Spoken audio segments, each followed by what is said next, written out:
ಎಲ್ಲರಿಗೂ ನಮಸ್ತೆ. ನಾನು ಈ ಕ್ಲಾಸಲ್ಲಿ chapter number 17 square and rectangle ಕನ್ನಡದಲ್ಲಿ ಚೌಕ ಮತ್ತು ಆಯತ ಈ ಚಾಪ್ಟರ್ ಮೇಲೆ ಒಂದು 15 ಓಲ್ಡ್ ಕ್ವಶನ್ ಪೇಪರ್ ಪ್ರಾಬ್ಲಮ್ನ ಸಾಲ್ವ್ ಮಾಡಿಸ್ತಾ ಇದ್ದೀನಿ.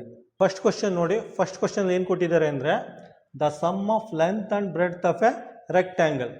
The sum of length and breadth of a rectangle is how many times to its perimeter. ಹಂಗಂದರೆ ಒಂದು ರೆಕ್ಟ್ಯಾಂಗಲ್ದು ಲೆಂತು ಮತ್ತು ಬ್ರೆಡ್ತು ಸಮೇಷನ್ನು ಈ ರೆಕ್ಟ್ಯಾಂಗಲ್ದು ಪೆರಿಮೀಟರ ಎಷ್ಟಕ್ಕೆ ಸಮನಾಗಿರುತ್ತದೆ ಅಂತ ಕೇಳಿದ್ದಾರೆ. ಕನ್ನಡದಲ್ಲಿ ನೋಡಿ, ಒಂದು ಆಯತಾಕೃತಿಯ ಉದ್ದ ಮತ್ತು ಅಗಲದ ಮೊತ್ತವು ಅದರ ಸುತ್ತಳತೆಯ ಎಷ್ಟಕ್ಕೆ ಸಮನಾಗಿರುತ್ತದೆ ಅಂತ ಕೇಳಿದ್ದಾರೆ. ಆಯಿತಾ? ಇದರ ಅರ್ಥ, ಒಂದು ರೆಕ್ಟ್ಯಾಂಗಲ್ ತೊಗೊಂಡಿದ್ದಾರೆ. ಒಂದು ರೆಕ್ಟ್ಯಾಂಗಲ್ ತೊಗೊಂಡು ಅದ್ರದ್ದು ಲೆಂತು ಮತ್ತು ಬ್ರೆಡ್ನ ಸಮ್ ಮಾಡಿಬಿಟ್ಟು ಅದು ಪೆರಿಮೀಟರ್ ಎಷ್ಟಕ್ಕೆ ಸಮನಾಗಿರುತ್ತದೆ ಅಂತ ಕೇಳಿದ್ದಾರೆ. ಆಯಿತಾ? ಈ ಕ್ವಶನ್ ಏನು ಕೇಳಿದರೆ, ಲೆಂತು ಮತ್ತು ಬ್ರೆಡ್ನ ಪೆರಿಮೀಟರ್ ಜೊತೆ ಕಂಪೇರ್ ಮಾಡಿದ್ದಾರೆ. ಕನ್ನಡದಲ್ಲಿ ಉದ್ದ ಮತ್ತು ಅಗಲನ ಪೆರಿಮೀಟರ್ ಅಂದರೆ ಸುತ್ತಳತೆ ಜೊತೆ ಕಂಪೇರ್ ಮಾಡಿದ್ದಾರೆ. ಇದಕ್ಕೆ ಪೆರಿಮೀಟರ್ ಫಾರ್ಮುಲಾ ಯೂಸ್ ಮಾಡಿ. ಇಲ್ಲಿ ಪೆರಿಮೀಟರ್ ಫಾರ್ಮುಲಾ ಯೂಸ್ ಮಾಡಿ, ಸುತ್ತಳತೆ ಫಾರ್ಮುಲಾ ಯೂಸ್ ಮಾಡಿ. ನೋಡಿ, ಪೆರಿಮೀಟರ್ ಅಂದರೆ ಸುತ್ತಳತೆ equal to 2 times L + B. ಆಯಿತಾ? ನೋಡಿ, 2ನ ಈ ಕಡೆ ತೊಗೊಳ್ಳಿ. 2ನ ಈ ಕಡೆ ತೊಗೊಂಡ್ರೆ P/2 ಆಗುತ್ತೆ. ಇದು ಲೆಂತ್ ಪ್ಲಸ್ ಬ್ರೆಡ್ತ್ ಆಗುತ್ತೆ. ಇಂಗ್ಲೀಷಲ್ಲಿ ನೋಡಿ, ದ ಸಮ್ ಆಫ್, ಕ್ವಶನಲ್ಲಿ ಕೊಟ್ಟಿರೋದು, the sum of length and breadth of a rectangle is equal to 1/2 times the perimeter. Answer ಏನು ಬರುತ್ತೆ? 1/2 ಆಗುತ್ತೆ. ಆನ್ಸರ್ ಬಿ ಆಗುತ್ತೆ. ಕನ್ನಡದಲ್ಲಿ ಒಂದು ಆಯತಾಕೃತಿಯ ಉದ್ದ ಮತ್ತು ಅಗಲದ ಮೊತ್ತವು ಸುತ್ತಳತೆಯ ಅರ್ಧದಷ್ಟಕ್ಕೆ ಸಮನಾಗಿರುತ್ತದೆ. ಆಯಿತಾ? ಉದ್ದ ಮತ್ತು ಅಗಲದ ಮೊತ್ತವು ಸುತ್ತಳತೆಯ ಅರ್ಧದಷ್ಟಕ್ಕೆ ಸಮನಾಗಿರುತ್ತದೆ. ಅರ್ಧ. ಆನ್ಸರ್ 1/2. ಆನ್ಸರ್ ಬಿ ಬರುತ್ತೆ. ಕ್ವಶನ್ ನಂಬರ್ 2 ನೋಡಿ. ಕ್ವಶನ್ ನಂಬರ್ 2 ಅಲ್ಲಿ ಒಂದು ಕ್ಯೂಬಾಯ್ಡ್ ಕೊಟ್ಟಿದ್ದಾರೆ. ಕ್ಯೂಬಾಯ್ಡ್ ಅಂದರೆ ಕನ್ನಡದಲ್ಲಿ ಆಯತಘನ. ಆಯಿತಾ? ಕ್ಯೂಬಾಯ್ಡ್ದು ಡೈಮೆನ್ಷನ್ ಕೊಟ್ಟಿದ್ದಾರೆ. ಕ್ಯೂಬಾಯ್ಡ್ ಅಥವಾ ಆಯತಘನದು ಡೈಮೆನ್ಷನ್ ಕೊಟ್ಟಿದ್ದಾರೆ. 20 centimetre into 30 centimetre into 30 centimetre. ಹಂಗಂದರೆ ಉದ್ದ 20 ಸೆಂಟಿಮೀಟರ್, ಅಗಲ 10 ಸೆಂಟಿಮೀಟರ್, ಎತ್ತರ 30 ಸೆಂಟಿಮೀಟರ್. ಆಯಿತಾ? ಇದ್ರದ್ದು ವಾಲ್ಯೂಮ್ ಫೈಂಡ್ ಔಟ್ ಮಾಡಬೇಕಂತೆ. ಆಯಿತಾ? ಗಾತ್ರ ಫೈಂಡ್ ಔಟ್ ಮಾಡಬೇಕಂತೆ. ಏನು ಫಾರ್ಮುಲಾ ಯೂಸ್ ಮಾಡ್ತೀರಾ? ಕ್ಯೂಬಾಯ್ಡ್ಗೆ ಈ ಫಾರ್ಮುಲಾ ಯೂಸ್ ಮಾಡಿ. Volume equal to length into breadth into height. ಆಯಿತಾ? ಲೆಂತ್ ಅಂದರೆ 20 ಸೆಂಟಿಮೀಟರ್, ಬ್ರೆಡ್ತ್ ಅಂದರೆ 10 ಸೆಂಟಿಮೀಟರ್, ಹೈಟ್ ಅಂದರೆ 30 ಸೆಂಟಿಮೀಟರ್. ಆಯಿತಾ? ಫಸ್ಟು 3 0 ಹಾಕೋಬಿಡಿ. 1 2 3 0 ಹಾಕೋಬಿಡಿ. ಆಮೇಲೆ 3 1 3 3 2 6 ಸೆಂಟಿಮೀಟರ್ ಕ್ಯೂಬ್ ಬರುತ್ತೆ. ಆಯಿತಾ? ಸೆಂಟಿಮೀಟರ್ ಕ್ಯೂಬ್ ಬರುತ್ತೆ. ಆಯಿತಾ? ನಿಮ್ಗೆ ಗೊತ್ತಿರಲಿ, 1000 centimetre cube is equal to 1 litre. 1000 centimetre cube ಅಂದರೆ 1 ಲೀಟರ್. ಆಯಿತಾ? ಹಂಗಂದರೆ ಇದೇನಾಗುತ್ತೆ? 6 ಲೀಟ್ರ್ ಆಗುತ್ತೆ. 6 ಲೀಟರ್ ಆಗುತ್ತೆ. ಆನ್ಸರ್ ಸಿ ಬರುತ್ತೆ. ಕ್ವಶನ್ ನಂಬರ್ 3 ನೋಡಿ. ಕ್ವಶನ್ ನಂಬರ್ 3ಅಲ್ಲಿ ಏನು ಕೊಟ್ಟಿದ್ದಾರೆ ಅಂದರೆ, ಒಂದು ಸ್ಕ್ವೇರ್ ಶೇಪ್ ತೋಟ ಇದೆಯಂತೆ. ಕನ್ನಡದಲ್ಲಿ ಒಂದು ಚೌಕಾಕೃತಿಯ ತೋಟ ಇದೆಯಂತೆ. ಅದ್ರ ಸೈಡ್ ಕೊಟ್ಟಿದ್ದಾರೆ. ಅದ್ರ ಸೈಡು 10 ಮೀಟರ್ ಅಂತೆ. ಆಯಿತಾ? ಸ್ಕ್ವೇರ್ ಅಂದರೆ ಎಲ್ಲ ಸೈಡು ಸೇಮ್ ಇರುತ್ತೆ, ಈಕ್ವಲ್ ಡೈಮೆನ್ಷನ್ ಇರುತ್ತೆ. ಆಯಿತಾ? ಈ ತೋಟಕ್ಕೆ ಬೇಲಿ ಹಾಕ್ಬೇಕಂತೆ. ಈ ಸ್ಕ್ವೇರ್ ಶೇಪ್ ತೋಟಕ್ಕೆ ಬೇಲಿ ಹಾಕ್ಬೇಕಂತೆ. ಬೇಲಿ ಹಾಕ್ಬೇಕಾದ್ರೆ ಪ್ರತಿ 2 ಮೀಟ್ರಿಗೆ ಒಂದೊಂದು ಕಂಬ ಯೂಸ್ ಮಾಡ್ತಾರಂತೆ. ಆಯಿತಾ? ನೋಡಿ, ಪ್ರತಿ 2 ಮೀಟ್ರಿಗೆ ಒಂದು ಕಂಬ ಯೂಸ್ ಮಾಡ್ತಾರಂತೆ. 2 ಮೀಟರ್ಗೆ ಒಂದೊಂದು ಕಂಬ ಯೂಸ್ ಮಾಡ್ತಾರಂತೆ. ಹಾಗಾದರೆ ಇದ್ರ ಸುತ್ತ ಬೇಲಿ ಹಾಕೋಕ್ಕೆ ಟೋಟಲಾಗಿ ಎಷ್ಟು ಕಂಬ ಬೇಕು ಅಂತ ಕ್ಯಾಲ್ಕುಲೇಟ್ ಮಾಡಿ ಅಂತ ಕೇಳಿದ್ದಾರೆ. ಹೆಂಗೆ ಮಾಡ್ತೀರಾ? ಫಸ್ಟು ಪೆರಿಮೀಟರ್ ಫೈಂಡ್ ಔಟ್ ಮಾಡಿ. ಪೆರಿಮೀಟರ್ ಎಷ್ಟಿದೆ? ಪೆರಿಮೀಟರ್ ಅಂದರೆ ಫಾರ್ಮುಲಾ ಸ್ಕ್ವೇರ್ ಅಲ್ವಾ? ಈ ಫಾರ್ಮುಲಾ ಯೂಸ್ ಮಾಡಿ. 4a. ಎ ಅಂದರೆ ಸೈಡು 10 ಮೀಟರ್ ಇದೆ. ಪೆರಿಮೀಟರು 40 ಮೀಟರ್ ಬರುತ್ತೆ. ಆಯಿತಾ? ಪೆರಿಮೀಟರು 40 ಮೀಟರ್ ಬರುತ್ತೆ. ಪ್ರತಿ 2 ಮೀಟ್ರ್ ಕಂಬ ಹಾಕ್ಬೇಕಂತೆ. ಏನು ಮಾಡಿ? 40 / 2 ಮಾಡಿ 20 ಬರುತ್ತೆ. ಆಯಿತಾ? ಅಂದರೆ ಟೋಟಲಾಗಿ ಇದ್ರ ಸುತ್ತ ಬೇಲಿ ಹಾಕೋಕ್ಕೆ 20 ಕಂಬ ಬೇಕಾಗುತ್ತೆ. 20 ಕಂಬ ಅಂದರೆ ಆನ್ಸರ್ ಡಿ ಆಗಿರುತ್ತೆ. ನೋಡಿ, ನಿಮಗೆ ಬೇಕು ಅಂದರೆ ಫಿಗರ್ ಬರೆದು ಬೇಕಾದ್ರೆ ಕ್ಯಾಲ್ಕುಲೇಟ್ ಮಾಡ್ಬೋದು. ನೋಡಿ, ಟೋಟಲ್ ಡಿಸ್ಟೆನ್ಸ್ ಎಷ್ಟಿದೆ? 10 ಮೀಟರ್ ಇದೆ. ಆಯಿತಾ? ಪ್ರತಿ 2 ಮೀಟರ್ಗೆ 2 metre 2 metre 2 metre 2 metre 2 metre 2 4 6 8 10 metre. 10 ಮೀಟ್ರಿಗೆ ಎಷ್ಟು ಕಂಬ ಬೇಕು? ಒಂದು ಕಂಬ, 2 ಕಂಬ, 4 ಕಂಬ, 5 ಕಂಬ, 6 ಕಂಬ ಬೇಕು. ಟೋಟಲಾಗಿ ಈ ಸೈಡು 6 ಕಂಬ ಬೇಕು. ಈ ಸೈಡು 6 ಕಂಬ ಬೇಕಾದರೆ ಈ ಸೈಡು 6 ಕಂಬ ಬೇಕಾಗುತ್ತೆ. ಆಯಿತಾ? ನೋಡಿ, ಈಗ ಈ ಸೈಡ್ ಕ್ಯಾಲ್ಕುಲೇಟ್ ಮಾಡಿ. 2 metre, 4 metre, 6 metre, 8 metre, 10 metre, ಟೋಟಲಾಗಿ 10 ಮೀಟ್ರ್ ಇದೆ. ಈ ಸೈಡ್ ಎಷ್ಟು ಕಂಬ ಬೇಕು? ಆಲ್ರೆಡಿ ಈ ಕಂಬನ ತೊಗೊಂಡಿದ್ದೀನಿ. ಆಯಿತಾ? ಈ ಕಂಬನೂ ತೊಗೊಬಿಟ್ಟಿದ್ದೀನಿ. ಈ ಕಂಬ ಮಾತ್ರ ತೊಗೊಳ್ಳಿ. 1 2 3 4. ಈ ಸೈಡ್ಗೆ 4 ಕಂಬ ಬೇಕಾಗುತ್ತೆ. ಆಯಿತಾ? ಈ ಸೈಡ್ 4 ಕಂಬ ಅಂದರೆ ಆ ಕಡೆ 4 ಕಂಬ ಬೇಕಾಗುತ್ತೆ. ಆಯಿತಾ? ಈಗ ಆ್ಯಡ್ ಮಾಡಿ. 6 4 10, 6 4 10, ಟೋಟಲಾಗೆ 20 ಕಂಬ ಬೇಕಾಗುತ್ತೆ. ಆಯಿತಾ? ಟೋಟಲ್ಗೆ 20 ಕಂಬ ಬೇಕಾಗುತ್ತೆ. ಆನ್ಸರ್ ಡಿ ಬರುತ್ತೆ. ಕ್ವಶನ್ ನಂಬರ್ 4 ನೋಡಿ. ಕ್ವಶನ್ ನಂಬರ್ 4ಅಲ್ಲಿ ಏನು ಕೊಟ್ಟಿದ್ದಾರೆ ಅಂದರೆ, ಒಂದು ವೆಸಲ್ ಇದೆಯಂತೆ. ವೆಸಲ್ ಅಂದರೆ ಕನ್ನಡದಲ್ಲಿ ಪಾತ್ರೆ. ಆಯಿತಾ? ಆ ಪಾತ್ರೆಯಲ್ಲಿ 2.85 ಕ್ಯೂಬಿಕ್ ಮೀಟರ್ ಎಣ್ಣೆ ಇದೆಯಂತೆ. ಆಯಿತಾ? ಆ ಪಾತ್ರೆ ಒಳಗಡೆ 2.85 ಕ್ಯೂಬಿಕ್ ಮೀಟರ್ ಎಣ್ಣೆ ಇದೆಯಂತೆ. ಆಯಿತಾ? ಆ ಪೂರ್ತಿ ಎಣ್ಣೆನ 300 ml ಬಾಟಲ್ ಯೂಸ್ ಮಾಡಿದ್ರೆ, 300 ml ಚಿಕ್ಕ ಬಾಟಲ್ ಯೂಸ್ ಮಾಡಿದ್ರೆ ಈ ಪೂರ್ತಿ ಎಣ್ಣೆ ತುಂಬಕ್ಕೆ ಎಷ್ಟು ನಂಬರ್ ಆಫ್ ಬಾಟಲ್ ಬೇಕಾಗುತ್ತೆ ಅಂತ ಕೇಳಿದ್ದಾರೆ. ಆಯಿತಾ? ಇದನ್ನು ಯಾವ ರೀತಿ ಫೈಂಡ್ ಔಟ್ ಮಾಡ್ತೀರಾ ನೋಡಿ. ಈ ರೀತಿ ಯಾವುದೇ ಪ್ರಾಬ್ಲಮ್ ಏನಾರು ಕೊಟ್ಟರೆ ಏನು ಮಾಡಿ ಅಂದರೆ, ಕ್ವಾಂಟಿಟಿ ಜಾಸ್ತಿ ಇರುತ್ತಲ್ಲ, ಬಿಗ್ಗರ್ ಕ್ವಾಂಟಿಟಿ ಇರುತ್ತಲ್ಲ ಅದನ್ನು ನ್ಯೂಮರೇಟ್ರಲ್ಲಿ ಬರ್ಕೊಳ್ಳಿ. ಸ್ಮಾಲರ್ ಕ್ವಾಂಟಿಟಿ ಇರುತ್ತಲ್ಲ ಅದನ್ನು ಡಿನಾಮಿನೇಟ್ರಲ್ಲಿ ಬರ್ಕೊಳ್ಳಿ. ಆಯಿತಾ? ಬರ್ಕೊಂಡು ಸಾಲ್ವ್ ಮಾಡಿ. ನೋಡಿ, ಸಾಲ್ವ್ ಮಾಡೋಕ್ಕೆ ಮೊದಲೇ ಇದನ್ನು ಕನ್ವರ್ಟ್ ಮಾಡಿ. ಯೂನಿಟೆಲ್ಲ ಇದು ml ಇದೆ, ಇದು ಕ್ಯೂಬಿಕ್ ಮೀಟರ್ಲಿದೆ. ಇದನ್ನೆಲ್ಲ ಕನ್ವರ್ಟ್ ಮಾಡಿಬಿಟ್ಟು ಸಾಲ್ವ್ ಮಾಡಿ. ನೋಡಿ, ಫಸ್ಟ್ ಏನು ಮಾಡ್ತೀನಿ, 2.85 ಆಯಿತಾ? ಮೀಟರ್ ಕ್ಯೂಬ್ ಇದೆಯಲ್ಲ, ಮೀಟರ್ ಕ್ಯೂಬ್ನ ಅಥವಾ ಕ್ಯೂಬಿಕ್ ಮೀಟರ್ ಇದನ್ನು ಸೆಂಟಿಮೀಟರ್ ಕ್ಯೂಬ್ಗೆ ಕನ್ವರ್ಟ್ ಮಾಡ್ತೀನಿ. 1 ಮೀಟರ್ ಅಂದರೆ ಎಷ್ಟು ನೋಡಿ, 1 ಮೀಟರ್ ಅಂದರೆ 100 ಸೆಂಟಿಮೀಟರ್. ಆಯಿತಾ? ಕ್ಯೂಬ್ ಅಂತ ಬರ್ಕೊಂಡಿದ್ದೀನಿ. ಆಯಿತಾ? ನೋಡಿ, 1 ಮೀಟರ್ ಅಂದರೆ 100 ಸೆಂಟಿಮೀಟರ್. ಎಲ್ಲ ಸೆಂಟಿಮೀಟರ್ ಕನ್ವರ್ಟ್ ಮಾಡ್ತಾ ಇದ್ದೀನಿ. 1 ಮೀಟರ್ ಅಂದರೆ 100 ಸೆಂಟಿಮೀಟರ್ ಕನ್ವರ್ಟ್ ಮಾಡಿದ್ದೀನಿ ಮೇಲ್ಗಡೆ. ಈ ಕೆಳಗಡೆ ಮಾಡಿ 300 ml. ಆಯಿತಾ? 1 ml ಅಂದರೆ 1 ಸೆಂಟಿಮೀಟರ್ ಕ್ಯೂಬ್. ಆಯಿತಾ? ಸೆಂಟಿಮೀಟರ್ ಕ್ಯೂಬ್ ಅಂತ ಬರ್ಕೊಳ್ಳಿ. ಇನ್ನೊಂದು ಸಲ ಕನ್ವರ್ಷನು.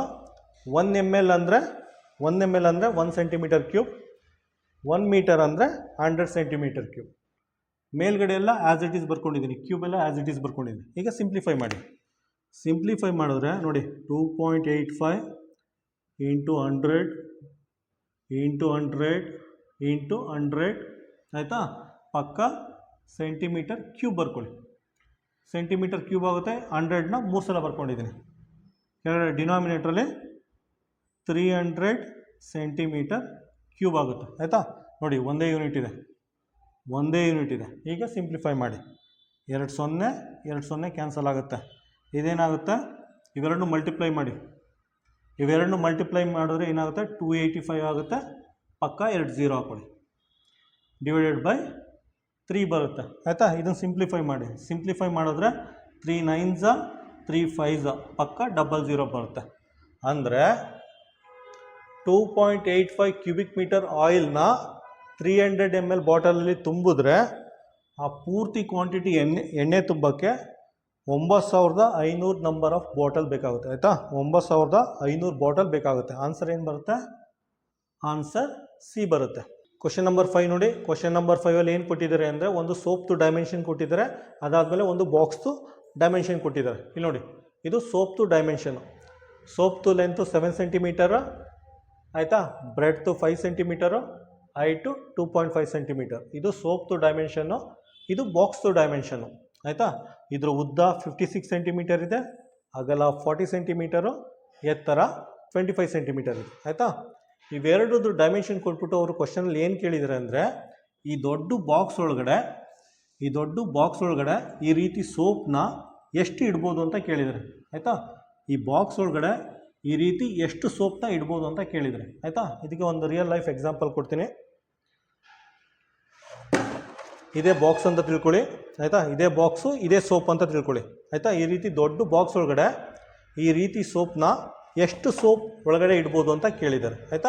ಈ ರೀತಿ ಯಾವುದೇ ಕ್ವಶನ್ ಕೊಟ್ಟರು ಯಾವ ರೀತಿ ಕ್ಯಾಲ್ಕುಲೇಟ್ ಮಾಡಬೇಕು ಅಂದರೆ, ಯಾವ್ದು ಡೈಮೆನ್ಷನು ದೊಡ್ಡದಿದೆ, ಆಯಿತಾ, ಯಾವುದ್ರದ್ದು ಡೈಮೆನ್ಷನು ದೊಡ್ಡದಿದೆ ಅದು ಮೇಲ್ಗಡೆ ಬರ್ಕೊಳ್ಳಿ, ಯಾವುದ್ರದ್ದು ಡೈಮೆನ್ಷನು ಚಿಕ್ಕದಿದೆ ಅದನ್ನು ಕೆಳಗಡೆ ಬರ್ಕೊಳ್ಳಿ. ಆಯಿತಾ? ಮೇಲ್ಗಡೆ ವಾಲ್ಯೂಮ್ ಆಫ್ ಬಾಕ್ಸ್ ಬರ್ಕೊಳ್ಳಿ. 56 ಇಂಟು 40 ಇಂಟು 25. ಆಯಿತಾ? ಇದು ಬಾಕ್ಸ್ದು ವಾಲ್ಯೂಮು. ಕೆಳಗಡೆ ಸೋಪ್ದು ವಾಲ್ಯೂಮ್ ಬರ್ಕೊಳ್ಳಿ. 7 ಇಂಟು 5 ಇಂಟು 2.5. ಇದು ಸೋಪ್ದು ವಾಲ್ಯೂಮ್. ಆಯಿತಾ? ಈಗ ಸಿಂಪ್ಲಿಫೈ ಮಾಡಿ. 5 1s 5 8s 7 1s 7 8s. ಆಯಿತಾ? ಇದನ್ನು ಸಿಂಪ್ಲಿಫೈ. 2.5 1s 2.5 10s. ಈಗ ಮಲ್ಟಿಪ್ಲೈ ಮಾಡಿ. 8 ಇಂಟು 8 ಇಂಟು 10. 8 into 8 into 10. ಆಯಿತಾ? 8 8 64 ಪ್ಲಸ್ 1 0 640 ಬರುತ್ತೆ. ಆಯಿತಾ? ಇದರ ಅರ್ಥ ಈ ಬಾಕ್ಸ್ ಒಳಗಡೆ ಈ ರೀತಿ ಸೋಪ್ನ 640 ಸೋಪ್ನ ತುಂಬೋದು ಅಂತ ಇದರ ಅರ್ಥ. ಆನ್ಸರ್ ಏನು ಬರುತ್ತೆ? ಆನ್ಸರ್ ಬಿ ಬರುತ್ತೆ. ಕ್ವಶನ್ ನಂಬರ್ 6 ನೋಡಿ. ಕ್ವಶನ್ ನಂಬರ್ 6ಅಲ್ಲಿ ಒಂದು ಕ್ಯೂಬಾಯ್ಡ್ ಕೊಟ್ಟಿದ್ದಾರೆ. ಆಯಿತಾ? ಕ್ಯೂಬಾಯ್ಡ್ ಅಥವಾ ಕನ್ನಡದಲ್ಲಿ ಆಯತ ಘನ. ಹಂಗಂದ ತಕ್ಷಣ ಅದರ ಫಿಗರ್ ಬರ್ಕೋಬೇಕು. ಆಯಿತಾ? ಬರ್ಕೊಂಡಾದ್ಮೇಲೆ ನೋಡಿ, ಬ್ರೆಡ್ತ್ ಕೊಟ್ಟಿದ್ದಾರೆ, ಅಗಲ 30 ಸೆಂಟಿಮೀಟರ್, ಹೈಟ್ ಕೊಟ್ಟಿದ್ದಾರೆ, ಎತ್ತರ 40 ಸೆಂಟಿಮೀಟರು, ಮತ್ತು ವಾಲ್ಯೂಮ್ ಕೊಟ್ಟಿದ್ದಾರೆ. Volume 36,000 centimetre cube. ಇವೆಲ್ಲ ಕೊಟ್ಬಿಟ್ಟು ಲೆಂತ್ನ ಫೈಂಡ್ ಔಟ್ ಮಾಡಿ ಅಂತ ಕೇಳಿದ್ದಾರೆ. ಇದಕ್ಕೆ ಯಾವ ಫಾರ್ಮುಲಾ ಯೂಸ್ ಮಾಡ್ತೀರಾ ನೋಡಿ. ವಾಲ್ಯೂಮ್ದು ಡೈಮೆನ್ಷನ್ ಕೊಟ್ಟಿರೋದ್ರಿಂದ ವಾಲ್ಯೂಮ್ದು ಫಾರ್ಮುಲಾ ಯೂಸ್ ಮಾಡಿ. ಆಯಿತಾ? ಕ್ಯೂಬಾಯ್ಡ್ ಅಥವಾ ಆಯತಘನದು ವಾಲ್ಯೂಮ್ ಫಾರ್ಮುಲಾ ಇದು ಬರುತ್ತೆ. Volume is equal to length into breadth into height. ಆಯಿತಾ? ವಾಲ್ಯೂಮ್ ಕೊಟ್ಟಿದ್ದಾರೆ, ಬರ್ಕೊಳ್ಳಿ. 36,000. ಲೆಂತು ಗೊತ್ತಿಲ್ಲ. ಬ್ರೆಡ್ತ್ ಕೊಟ್ಟಿದ್ದಾರೆ 30 ಸೆಂಟಿಮೀಟರ್. ಹೈಟ್ ಕೊಟ್ಟಿದ್ದಾರೆ 40. ಆಯಿತಾ? ನೋಡಿ, 1 0 1 0. ಈ ಕಡೆ 2 0, ಈ ಕಡೆ 2 0 ಕ್ಯಾನ್ಸಲ್ ಆಗುತ್ತೆ. ಇಲ್ಲಿ ಏನು ಬರುತ್ತೆ? 360 ಡಿವೈಡೆಡ್ ಬೈ 3 ಇಂಟು 4 ಆಗುತ್ತೆ. ಈ ಕಡೆ ಎಲ್ ಬರುತ್ತೆ. ಆಯಿತಾ? ಈಗ 3 1s 3 1s 3 2s. ಸಿಂಪ್ಲಿಫೈ ಮಾಡಿ. ಏನು ಬರುತ್ತೆ? 120 ಡಿವೈಡೆಡ್ ಬೈ 4 ಆಗುತ್ತೆ. ಎಲ್ ಬರುತ್ತೆ. ಆಯಿತಾ? 4 1s 4 3s. ಆಯಿತಾ? There four L is equal to 30 centimetre ಬರುತ್ತೆ. ಆಯಿತಾ? ಇದರ ಲೆಂತು 30 ಸೆಂಟಿಮೀಟರ್ ಬರುತ್ತೆ. ಆನ್ಸರ್ ಬಿ ಆಗಿರುತ್ತೆ. ಕ್ವಶನ್ ನಂಬರ್ 7 ನೋಡಿ. ಕ್ವಶನ್ ನಂಬರ್ 7ನಲ್ಲಿ ಏನು ಕೊಟ್ಟಿದ್ದಾರೆ ಅಂದರೆ, ಒಂದು ಹುಡುಗಿ ಸ್ಕ್ವೇರ್ ಫೀಲ್ಡ್ ಸುತ್ತ 2 ರೌಂಡ್ ಓಡಿದ್ದಾರೆ. ಆಯಿತಾ? ಇನ್ನೊಂದು ಹುಡುಗಿ ರೆಕ್ಟ್ಯಾಂಗಲ್ ಫೀಲ್ಡ್ ಸುತ್ತ 2 ರೌಂಡ್ ಓಡಿದ್ದಾರೆ. ಇನ್ನೊಂದು ಸಲ ಎಕ್ಸ್ಪ್ಲೇನ್ ಮಾಡ್ತೀನಿ. ಒಂದು ಹುಡುಗಿ ಸ್ಕ್ವೇರ್ ಫೀಲ್ಡ್ ಸುತ್ತ 2 ರೌಂಡ್ ಓಡಿದ್ದಾರೆ. ಇನ್ನೊಂದು ಹುಡುಗಿ ರೆಕ್ಟ್ಯಾಂಗ್ಯುಲರ್ ಫೀಲ್ಡ್ ಸುತ್ತ 2 ರೌಂಡ್ ಓಡಿದ್ದಾರೆ. ಆಯಿತಾ? ಅದಾದಮೇಲೆ ಇವರಿಬ್ಬರು ಓಡಿದ ದೂರದ ನಡುವಿನ ವ್ಯತ್ಯಾಸ ಫೈಂಡ್ ಔಟ್ ಮಾಡಿ ಅಂತ ಕೇಳಿದ್ದಾರೆ. ಹೆಂಗೆ ಮಾಡ್ತೀರಾ? ಫಸ್ಟು ಪೆರಿಮೀಟರ್ ಫೈಂಡ್ ಔಟ್ ಮಾಡಿ. ಆಯಿತಾ? ಸ್ಕ್ವೇರ್ಗೆ ಏನು ಪೆರಿಮೀಟರ್ ಫಾರ್ಮುಲಾ? 4 ಇಂಟು ಎ ಅಂದರೆ 70. 4 ಇಂಟು 70. ಆಯಿತಾ? 7 4 28 280 ಮೀಟರ್ ಆಗುತ್ತೆ. ಇದು ಒಂದು ಸುತ್ತಿಗೆ. ಆಯಿತಾ? ಒಂದು ಸುತ್ತಿಗೆ 280 ಮೀಟರ್ ಆಗುತ್ತೆ. 2 ರೌಂಡ್ಗೆ ಎಷ್ಟಾಗುತ್ತೆ? 2 ರೌಂಡ್ ಅಲ್ವಾ ಓಡಿರೋದು. 2 ರೌಂಡ್ಗೆ ಎಷ್ಟಾಗುತ್ತೆ? P is equal to 2 into 280. ಇದೆಷ್ಟಾಗುತ್ತೆ? 560 ಮೀಟರ್ ಆಗುತ್ತೆ. ಆಯಿತಾ? ಪೆರಿಮೀಟರ್ನ 2p ಅಂತಲೇ ಬರ್ಕೊಳ್ಳಿ. ಆಯಿತಾ? ಒಂದು ಹುಡುಗಿ ಏನು ಮಾಡುತ್ತೆ? ಸ್ಕ್ವೇರ್ ಫೀಲ್ಡ್ ಸುತ್ತ 2 ರೌಂಡ್ ಓಡುತ್ತೆ. 1 ರೌಂಡ್ಗೆ 280 ಮೀಟರ್ ಡಿಸ್ಟೆನ್ಸ್ ಕವರ್ ಆಗುತ್ತೆ. 2 ರೌಂಡ್ಗೆ ಇಲ್ಲಿ ನೋಡಿ 2p, 2 ರೌಂಡ್ಗೆ 560 ಮೀಟರ್ ಡಿಸ್ಟೆನ್ಸ್ ಕವರ್ ಆಗುತ್ತೆ. ಆಯಿತಾ? ಅದೇ ರೀತಿ ಇದನ್ನು ಕ್ಯಾಲ್ಕುಲೇಟ್ ಮಾಡಿ. ಪೆರಿಮೀಟರ್ ಏನು ಫಾರ್ಮುಲಾ ಇದೆ? ರೆಕ್ಟ್ಯಾಂಗಲ್ಗೆ 2 ಇಂಟು ಎಲ್ ಪ್ಲಸ್ ಬಿ. ಆಯಿತಾ? 2 ಇಂಟು ಎಲ್ ಅಂದರೆ 80, ಬಿ ಅಂದರೆ 50. ಆಯಿತಾ? 80 ಪ್ಲಸ್ 50 ಎಷ್ಟಾಗುತ್ತೆ? 130 ಆಗುತ್ತೆ. ಮಲ್ಟಿಪ್ಲೈ ಮಾಡಿದ್ರೆ 260 ಮೀಟರ್ ಆಗುತ್ತೆ. ಆಯಿತಾ? ಇದರ ಅರ್ಥ ರೆಕ್ಟ್ಯಾಂಗಲ್ ಸುತ್ತ 1 ರೌಂಡ್ ಓಡಿದ್ರೆ 260 ಮೀಟರ್ ಕವರ್ ಆಗುತ್ತೆ. 2 ರೌಂಡ್ ಆದರೆ 2 ರೌಂಡ್ ಓಡಿದ್ರೆ ಎಷ್ಟಾಗುತ್ತೆ? ಇದನ್ನು 2p ಅಂತ ತಗೊಳ್ಳಿ, ಅದನ್ನು 2 ಇಂಟು 260 ಅಂತ ತಗೊಳ್ಳಿ. ಆಯಿತಾ? 2p ಈಸ್ ಈಕ್ವಲ್ ಟು 520 ಆಗುತ್ತೆ. ಆಯಿತಾ? ರೆಕ್ಟ್ಯಾಂಗಲ್ ಸುತ್ತ 2 ರೌಂಡ್ ಓಡಿದ್ರೆ 520 ಮೀಟರ್ ಆಗುತ್ತೆ ಆಯಿತಾ. ಈಗ ಇವರಿಬ್ಬರು ಓಡಿದಾರಲ್ಲ, ಇಬ್ಬರು ಓಟದ ನಡುವಿನ ವ್ಯತ್ಯಾಸ ಹೇಳಬೇಕು. ನೋಡಿ 560 ಮೈನಸ್ 520, 560 ಮೈನಸ್ 520 ಅಂದರೆ ಎಷ್ಟಾಗುತ್ತೆ? ಇವರಿಬ್ಬರು ಓಡಿದಾರಲ್ಲ ಆ ದೂರದ ನಡುವಿನ ವ್ಯತ್ಯಾಸ 40 ಮೀಟರ್ ಬರುತ್ತೆ ಆಯಿತಾ.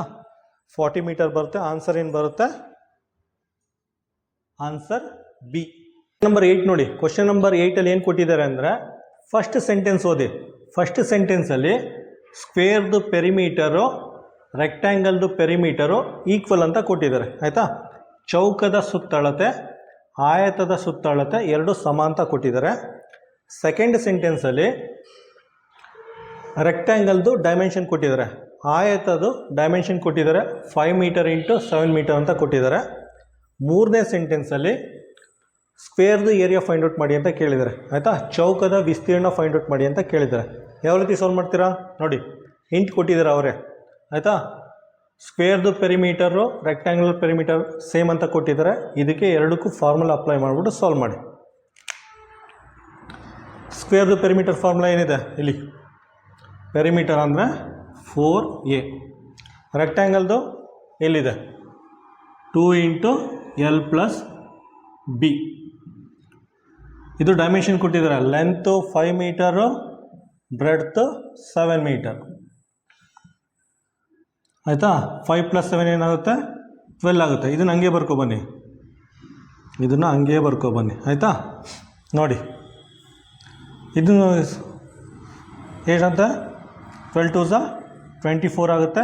ಇದು 4a ಆಗುತ್ತೆ ಆಯಿತಾ. ಸಿಂಪ್ಲಿಫೈ ಮಾಡಿ, a = 24/4 ಆಗುತ್ತೆ ಆಯಿತಾ. 24/4 ಅಂದರೆ ಎಷ್ಟಾಗುತ್ತೆ?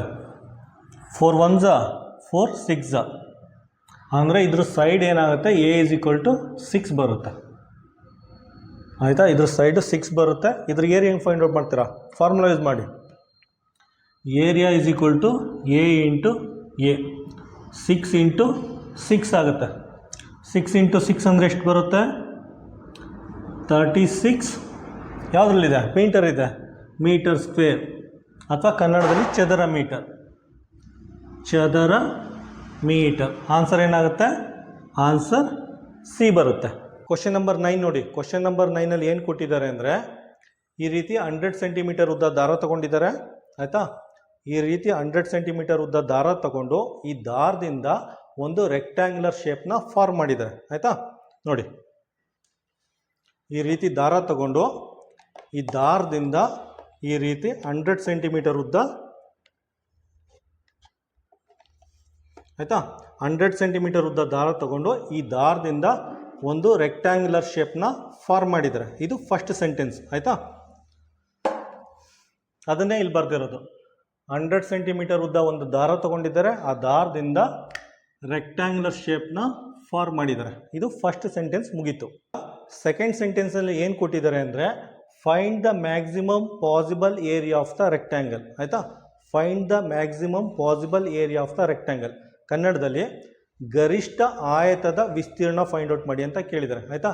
ಮ್ಯಾಕ್ಸಿಮಮ್ ಪಾಸಿಬಲ್ ರೆಕ್ಟ್ಯಾಂಗ್ಯುಲರ್ ಏರಿಯಾ ಆಯಿತಾ. ಮ್ಯಾಕ್ಸಿಮಮ್ ಪಾಸಿಬಲ್ ರೆಕ್ಟ್ಯಾಂಗ್ಯುಲರ್ ಏರಿಯಾ ಯಾವಾಗ ಸಿಗುತ್ತೆ ಗೊತ್ತಾ? ಮ್ಯಾಕ್ಸಿಮಮ್ ಪಾಸಿಬಲ್ ರೆಕ್ಟ್ಯಾಂಗ್ಯುಲರ್ ಏರಿಯಾ ಯಾವಾಗ ಆಗುತ್ತೆ ಅಂದರೆ, ಯಾವಾಗ ರೆಕ್ಟ್ಯಾಂಗ್ಯುಲರ್ ಏರಿಯಾ ಸ್ಕ್ವೇರ್ ಏರಿಯಾಕ್ಕೆ ಈಕ್ವಲ್ ಆಗುತ್ತೋ ಆವಾಗ ಮ್ಯಾಕ್ಸಿಮಮ್ ಪಾಸಿಬಲ್ ರೆಕ್ಟ್ಯಾಂಗ್ಯುಲರ್ ಏರಿಯಾ ಸಿಗುತ್ತೆ ಆಯಿತಾ. ಯಾವಾಗ ರೆಕ್ಟ್ಯಾಂಗ್ಯುಲರ್ ಏರಿಯಾ ಸ್ಕ್ವೇರ್ ಏರಿಯಾಗೆ ಈಕ್ವಲ್ ಆಗುತ್ತೋ ಆವಾಗ ಮ್ಯಾಕ್ಸಿಮಮ್ ಪಾಸಿಬಲ್ ರೆಕ್ಟ್ಯಾಂಗ್ಯುಲರ್ ಏರಿಯಾ ಸಿಗುತ್ತೆ. ಕನ್ನಡದಲ್ಲಿ ಆಯತದ ವಿಸ್ತೀರ್ಣ ಯಾವಾಗ ಚೌಕದ ವಿಸ್ತೀರ್ಣಕ್ಕೆ ಸಮವಾಗುತ್ತೋ ಆವಾಗ ಆಯತದ ಗರಿಷ್ಠ ವಿಸ್ತೀರ್ಣ ಸಿಗುತ್ತೆ ಆಯಿತಾ. ಈಗೇನು ಮಾಡಿ ಅಂದರೆ, ಪೆರಿಮೀಟರ್ ಫಾರ್ಮುಲಾ ಯೂಸ್ ಮಾಡಿ, ಸ್ಕ್ವೇರ್ಗೆ ಪೆರಿಮೀಟರ್ ಫಾರ್ಮುಲಾ ಯೂಸ್ ಮಾಡಿಬಿಟ್ಟು ಡೈಮೆನ್ಷನ್ ಫೈಂಡ್ ಔಟ್ ಮಾಡಿ ಆಯಿತಾ. ನೋಡಿ ಇದರ ಅರ್ಥ 100 ಸೆಂಟಿಮೀಟರ್ ತಗೊಂಡು ಒಂದು ರೌಂಡು ಸ್ಕ್ವೇರ್ ಆಗಿ ಕನ್ವರ್ಟ್ ಮಾಡಿದ್ದಾರೆ. ಇದು ಪೆರಿಮೀಟರ್ ಫಾರ್ಮುಲಾ ಯೂಸ್ ಮಾಡಿ. ಪೆರಿಮೀಟರ್ = 4a ಆಯಿತಾ. 100 ಸೆಂಟಿಮೀಟರ್ ಅಂದರೆ ಏನು? ಪೆರಿಮೀಟರ್. Perimeter = 100 centimetre. p = 100 ಆಗುತ್ತೆ. ಇದು 4a ಆಗುತ್ತೆ ಆಯಿತಾ. 4 1s 4 25s. ಇದ್ರ ಸೈಡು 25 ಅಂತ ಗೊತ್ತಾಯಿತು. a = 25. A is equal to 25. ಈಗ ಇದ್ರ ಏರಿಯಾ ಫೈಂಡ್ ಔಟ್ ಮಾಡಿ. Area is equal to A into A. ಆಯಿತಾ, ಸ್ಕ್ವೇರ್ ದಿ ಏರಿಯಾ 25 ಇಂಟು 25 ಆಗುತ್ತೆ, 625 ಸ್ಕ್ವೇರ್ ಸೆಂಟಿಮೀಟರ್ ಆಗುತ್ತೆ. ಕನ್ನಡದಲ್ಲಿ ಚದರ ಸೆಂಟಿಮೀಟರ್ ಆಗುತ್ತೆ. ಆಯಿತಾ, ಇದು ಆನ್ಸರಲ್ಲಿ 625 ಕೊಟ್ಟಿಲ್ಲ, ಇದು ನಿಯರೆಸ್ಟ್ ವ್ಯಾಲ್ಯೂ ಕೊಟ್ಟಿದ್ದಾನೆ.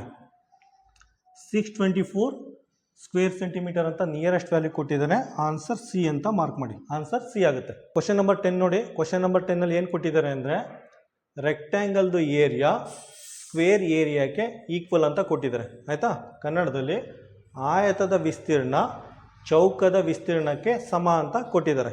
ಆಯಿತಾ, ಅದಾದಮೇಲೆ ಏನು ಕೊಟ್ಟಿದ್ದಾರೆ ಅಂದರೆ ರೆಕ್ಟ್ಯಾಂಗಲ್ದು ಡೈಮೆನ್ಷನ್ ಕೊಟ್ಟಿದ್ದಾರೆ. ರೆಕ್ಟ್ಯಾಂಗಲ್ದು ಲೆಂತ್ ಮತ್ತು ಬ್ರೆಡ್ತ್ ಕೊಟ್ಟಿದ್ದಾರೆ. ಕೊಟ್ಬಿಟ್ಟು ಸ್ಕ್ವೇರ್ದು ಸೈಡ್ಸ್ ಫೈಂಡ್ ಔಟ್ ಮಾಡಿ ಅಂತ ಕೇಳಿದ್ದಾರೆ. ಆಯಿತಾ, ಯಾವ ರೀತಿ ಫೈಂಡ್ ಔಟ್ ಮಾಡ್ತೀರಾ? ಅವರೇ ಇಂಟ್ ಕೊಟ್ಟಿದ್ದಾರೆ.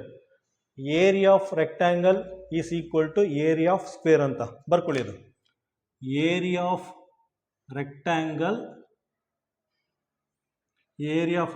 Is equal to area of square ಅಂತ ಬರ್ಕೊಳ್ಳಿ. ಇದನ್ನು ಅವರೇ ಕ್ವಶನ್ ಕೊಟ್ಟಿದ್ದಾರೆ. ಆಯಿತಾ, ರೆಕ್ಟ್ಯಾಂಗಲ್ದು ಏರಿಯಾ ಫಾರ್ಮುಲಾ ಅಪ್ಲೈ ಮಾಡಿ. L into B.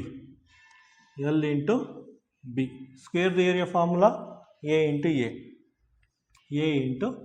ಎ. ರೆಕ್ಟ್ಯಾಂಗಲ್ದು ಡೈಮೆನ್ಷನ್ ಕೊಟ್ಟಿದ್ದಾನೆ ಎಲ್ ಇಂಟು ಬಿ 64 ಇಂಟು 36. ಇದನ್ನು ಎ ಇಂಟು ಎ ಅಂತ ಹಾಗೆ ಬರ್ಕೊಳ್ಳಿ. ಆಯಿತಾ, ಇದನ್ನು ಮಲ್ಟಿಪ್ಲೈ ಮಾಡೋರು ಏನು ಬರುತ್ತೆ? 2304 ಬರುತ್ತೆ. ಆಯಿತಾ, 2304 ಬರುತ್ತೆ. ಇದನ್ನು ಎ ಇಂಟು ಎ ಅಂತ ಹಂಗೆ ಬರ್ಕೊಳ್ಳಿ. ಆಯಿತಾ, ಇದ್ರದ್ದು ಸ್ಕ್ವೇರ್ ನಂಬರ್ ಏನಾರ ಫೈಂಡ್ ಔಟ್ ಮಾಡೋರು ಏನು ಬರುತ್ತೆ ಅಂದರೆ ಇದ್ರ ಸ್ಕ್ವೇರ್ ನಂಬರು 48 ಇಂಟು 48 ಬರುತ್ತೆ. ಆಯಿತಾ, ನೋಡಿ 48 ಇಂಟು 48 ಅನ್ನೋದು 2304 ನಂಬರ್ದು ಸ್ಕ್ವೇರ್ ನಂಬರ್. ಆಯಿತಾ, 48 ಇಂಟು 48 ಅನ್ನೋದು 2304ದು ಸ್ಕ್ವೇರ್ ನಂಬರ್. ಆಯಿತಾ, ಈ ಸ್ಟೆಪ್ಪಿಂದ ಈ ಸ್ಟೆಪ್ಗೆ ನಾನು ಡೈರೆಕ್ಟಾಗಿ ಬರ್ದಿದ್ದೀನಿ. ಈ ಸ್ಟೆಪ್ಪಿಂದ ಈ ಸ್ಟೆಪ್ಪು ನಿಮಗೆ ಅರ್ಥ ಆಗಬೇಕು ಅಂದರೆ ವಿಡಿಯೋ ನಂಬರ್ 55ಅಲ್ಲಿ ಶಾರ್ಟ್ಕಟ್ ಯೂಸ್ ಮಾಡಿ ಇನ್ ಡೀಟೇಲಾಗಿ ಎಕ್ಸ್ಪ್ಲೇನ್ ಮಾಡಿದ್ದೀನಿ. ಆಯಿತಾ, ತಪ್ಪಂತೆ ಈ ವಿಡಿಯೋ ನೋಡಿ, ಇದು ಅರ್ಥ ಆಗುತ್ತೆ. ಅಕಸ್ಮಾತ್ ಇಲ್ಲೇ ಏನಾರು ಎಕ್ಸ್ಪ್ಲೇನ್ ಮಾಡಿದ್ರೆ ಇಲ್ಲೇ ಒಂದು 20 ಮಿನಿಟ್ಸ್ ಹೋಗುತ್ತೆ. ಅದಕ್ಕೋಸ್ಕರ ನೀವು ವಿಡಿಯೋ ನಂಬರ್ 55 ನೋಡಿ ಪ್ರಾಕ್ಟೀಸ್ ಮಾಡಿ, ಅದಾದಮೇಲೆ ಈ ಥರ ಪ್ರಾಬ್ಲಮ್ ಸಾಲ್ವ್ ಮಾಡಿ, ಈಸಿಯಾಗಿ ಅರ್ಥ ಆಗುತ್ತೆ. ಇಲ್ಲಿ ನೋಡಿ, A into A equal to 48 into 48. So A equal to ಏನಾಗುತ್ತೆ? 48 ಮೀಟರ್ ಆಗುತ್ತೆ. A is equal to 48 metre ಆಗುತ್ತೆ. ಆನ್ಸರ್ ಬಿ ಬರುತ್ತೆ. ಕ್ವಶನ್ ನಂಬರ್ 11 ನೋಡಿ. ಕ್ವಶನ್ ನಂಬರ್ 11ರಲ್ಲಿ ಒಂದು ಕ್ಯೂಬಾಯ್ಡ್ ಕೊಟ್ಟಿದ್ದಾರೆ. ಕ್ಯೂಬಾಯ್ಡ್ ಅಂದರೆ ಕನ್ನಡದಲ್ಲಿ ಆಯತಘನ. ಕ್ಯೂಬಾಯ್ಡ್ ಕೊಟ್ಟು ಅದ್ರ ವಾಲ್ಯೂಮ್ ಕೊಟ್ಟಿದ್ದಾರೆ.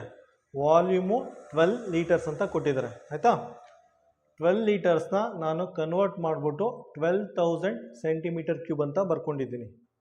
ನೋಡಿ, 12 ಲೀಟರ್ಸ್ನ ಕನ್ವರ್ಟ್ ಮಾಡಿ 12,000 ಸೆಂಟಿಮೀಟರ್ ಕ್ಯೂಬ್ ಅಂತ ಬರ್ಕೊಂಡಿದ್ದೀನಿ. ಅದಾದಮೇಲೆ ಅವರು ಸರ್ಫೇಸ್ ಏರಿಯಾ ಕೊಟ್ಟಿದ್ದಾರೆ, ತಳಭಾಗದ ವಿಸ್ತೀರ್ಣ.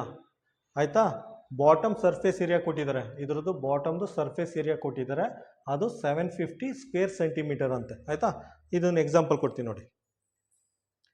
ಇದೇ ಕ್ಯೂಬಾಯ್ಡ್ ಅಂತ ತಿಳ್ಕೊಳ್ಳಿ, ಅಥವಾ ಕನ್ನಡದಲ್ಲಿ ಆಯತಘನ.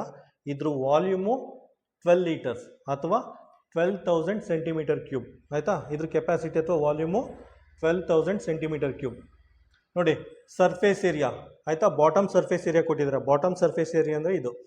ಆಯಿತಾ, ಇದನ್ನು ಬಾಟಮ್ ಸರ್ಫೇಸ್ ಏರಿಯಾ ಅಂತ ಹೇಳ್ತೀವಿ. Bottom surface area 750 square centimetre. ಆಯಿತಾ, ಕೆಳಭಾಗದ ವಿಸ್ತೀರ್ಣ, ಕನ್ನಡದಲ್ಲಿ ಕೆಳಭಾಗದ ವಿಸ್ತೀರ್ಣ ಅಂತ ಕೊಟ್ಟಿದ್ದಾರೆ, ಅದು 750 ಸ್ಕ್ವೇರ್ ಸೆಂಟಿಮೀಟರ್. ನೋಡಿ, ಕೆಳಭಾಗದ ವಿಸ್ತೀರ್ಣ ಅಂದರೆ ನೋಡಿ, ಲೆಂತ್ ಇಂಟು ಬ್ರೆಡ್. ಆಯಿತಾ, ಲೆಂತ್ ಇಂಟು ಬ್ರೆಡ್, ಕನ್ನಡದಲ್ಲಿ ಉದ್ದ ಇಂಟು ಅಗಲ. ಆಯಿತಾ, ಉದ್ದ ಇಂಟು ಅಗಲ 750 ಸ್ಕ್ವೇರ್ ಸೆಂಟಿಮೀಟರ್ ಅಂತ ಕೊಟ್ಟಿದ್ದಾರೆ. ಸೊ ಇದನ್ನು ಏನಂತ ಬರ್ಕೋಬೋದು ಅಂದರೆ ಉದ್ದ, ಲೆಂತ್ ಇಂಟು ಬ್ರೆಡ್, ಸರ್ಫೇಸ್ ಏರಿಯಾನ ಲೆಂತ್ ಇಂಟು ಬ್ರೆಡ್ ಅಂತ ಬರ್ಕೋಬೋದು. ಇದನ್ನು 750 ಸ್ಕ್ವೇರ್ ಸೆಂಟಿಮೀಟರ್ ಅಂತ ಬರ್ಕೊಂಡು ಪ್ರಾಬ್ಲಮ್ ಸಾಲ್ವ್ ಮಾಡ್ಬೋದು. ಆಯಿತಾ, ಕ್ಯೂಬಾಯ್ಡ್ ಈ ಫಾರ್ಮುಲಾ ಯೂಸ್ ಮಾಡಿ. Volume is equal to length into breadth into height. ಆಯಿತಾ, ವಾಲ್ಯೂಮ್ ಕೊಟ್ಟಿದ್ದಾರೆ 12,000 centimetre cube. 12,000 centimetre cube L into B ಅಂದರೆ ಲೆಂತ್ ಇಂಟು ಬ್ರೆಡ್ತ್ ಅಂದರೆ 750 ಮಲ್ಟಿಪ್ಲೈ ಮಾಡಿ ಆಯಿತಾ ಎಚ್ ಆಯಿತಾ. ಕ್ವಶನಲ್ಲಿ ಹೈಟ್ ಫೈಂಡ್ ಔಟ್ ಮಾಡಿ ಅಂತ ಕೇಳಿರೋದು, ಹೈಟ್ನ ಫೈಂಡ್ ಔಟ್ ಮಾಡಬೇಕು ಆಯಿತಾ. ಸಾಲ್ವ್ ಮಾಡಿ.